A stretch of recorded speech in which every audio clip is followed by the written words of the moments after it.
The one and only Botticelli. Botticelli and Raphael, shirts and trousers. ஒரு திரைப்படத்தை ஒரு இயக்குனர் என்ன கற்பனையில் எவ்வளவு செலவு பண்ணி ஆகச்சிறந்த படத்தை எடுக்கிறேன்னு காலரை தூக்கி விட்டுக்கிட்டு ஷூட்டிங் ஸ்பாட்டில் இருந்துட்டு ஒரு படத்தை எடுத்துட்டு வந்தாலும் அந்த படம் தேருமா தேராதன்னு முதல்ல கண்டுபிடிக்கிறது எடிட்டர் தான். எடிட்டிங் ரூம் போனோடனே அவர் தெரிஞ்சிடும். ஆனால் பல எடிட்டர்கள் அதை சொல்றது இல்லை.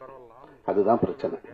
அதை டைரக்டருக்கு சொல்லிட்டாங்கன்னா அங்கேயே அதை சரி செஞ்சிட முடியும். இப்போ எழில் சொன்னது போல பல எடிட்டர்கள் நமக்கு எதுக்கு இங்கே முடிச்சிட்டோமாக்க அடுத்த மீட்ரு இன்னொரு இடத்துல இருக்கு, அங்கே போகலாம், அதை பார்க்கலாம், இது சொன்னா வேற இவன் நம்ம அடுத்த எடிட்டர் வேற மாற்றிடுவான், இது எதுக்கு சொல்லணும்? ஏன்னா என்னோட எடிட்டரோடலாம் நான் போராடுவேன். முன்னாடி உட்காந்துருப்பேன். அகமது தான் இப்போ எனக்கு கடைசியாக 4 படம் பண்ணிக்கிறேன்.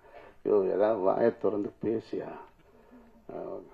நல்லா இவ்வளோதான். உண்மையிலே சொல்கிறேன். நான் மானிட்டருக்கு பக்கத்தில் வேற உட்காந்துருப்பேன். அப்படின்னா உனக்கு அது பிடிச்சிருக்கா ஏதாவது சொல்லியா? நல்லா தான் சார் இருக்கு அப்படின்னு. நல்லா இருக்குன்னு சொல்லியா? நல்லா தான் இருக்குன்ற அப்படின்னா இருக்கு சார், நான் பார்த்துட்டு சொல்றேனேப்பா. இவ்வளோ நேரம் நீ தானே பார்த்த இதை அப்படின்னா முழுசா பார்த்துட்டு சொல்றேன் சார். முழுசா பார்த்துட்டு ஆடியன்ஸ் தான் சொல்லணும், நீ முதல்ல சொல்லணும் அப்படின்னு. உண்மையிலே ஒரு இயக்குனர் தன்னுடைய காதலியை பார்ப்பது, தனி அறையில் உட்காந்து காதலி கூட எவ்வளோ சந்தோஷமா இருக்க முடியுமோ அந்த சந்தோஷம் எடிட்டிங் ரூம்ல தான் கிடைக்கும் ஒரு டைரக்டர். நான் அதை உணர்ந்திருக்கேன். இப்போ நான் என்னோட ஃப்ரெண்டு டைரக்டர்ஸ், இன்னும் அசிஸ்டன்ட் டைரக்டர்ஸ் எல்லாருக்குமே ஒரு பெரிய விவாதம் நடக்கும். ஒரு பவுண்டட் ஸ்கிரிப்ட் இருந்தால் நல்ல படத்தை எடுத்துடலாம், ஒரு நல்ல கதை இருந்தால் நல்ல படத்தை எடுத்துடலாம் அப்படின்லாம் சொல்லுவாங்க. ஆனால் ஒரு படம் உருவாவது எடிட்டிங் ரூமில் தான்னு நான் நம்புகிறேன். என் படங்கள் அப்படி தான் உருவாக்குறேன். ஒரு பவுண்டட் ஸ்கிரிப்ட் இருந்தால் மட்டும் நல்ல படம் உருவாயிடாது. ஒரு எடிட்டிங் ரூமில் தான் ஒரு நல்ல படம் உருவாகுது. 13 வெர்ஷன் பண்ணேன் நான் பருத்தி வீரன். 13 வெர்ஷன் பண்ணி ஒரு வெர்ஷனை ஃபைனல் பண்ணேன். அப்போ ஒரு எடிட்டரோட உழைப்பு கூடவே இருந்து பண்ணுற அந்த உழைப்பு இருக்கு இல்லையா? பல நேரங்கள் அதாவது ஷூட்டிங் ஸ்பாட்டில் அசிஸ்டன்ட் டைரக்டர் திட்டு வாங்குவாங்க.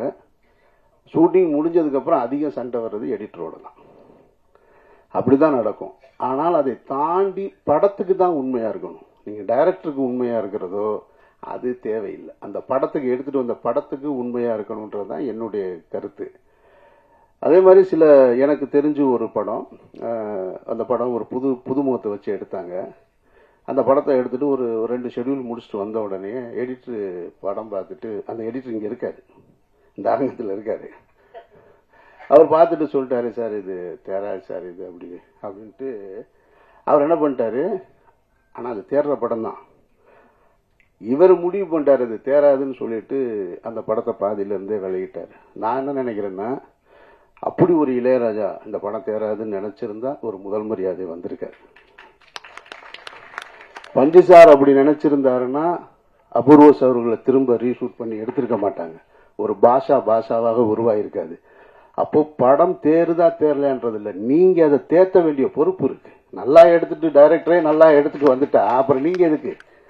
அதனால சுமாரான படத்தையும் சூப்பரா படம் பண்ணி கொடுக்க வேண்டிய பொறுப்பு எடிட்டருக்கு இருக்குன்னு நான் நினைக்கிறேன். அப்போ அந்த எடிட்டர் இந்த அரங்கத்தில் இருக்காரு, அவர் தன்னுடைய தவறை திருத்திக்கணும். உங்களுடைய எஃபர்ட் எவ்வளவு இருக்கோ அதை போடுங்க, அதை போட்டு அதை சிறப்பாக கொண்டு வந்து கொடுங்க. அதுதான் ஒரு எடிட்டர் ஒரு படத்துக்கு செய்ய வேண்டிய பங்களிப்பா நான் பார்க்கிறேன். பார்ட்டி வேர்னாலும் ஐ ப்ரிஃபர் Botticelli.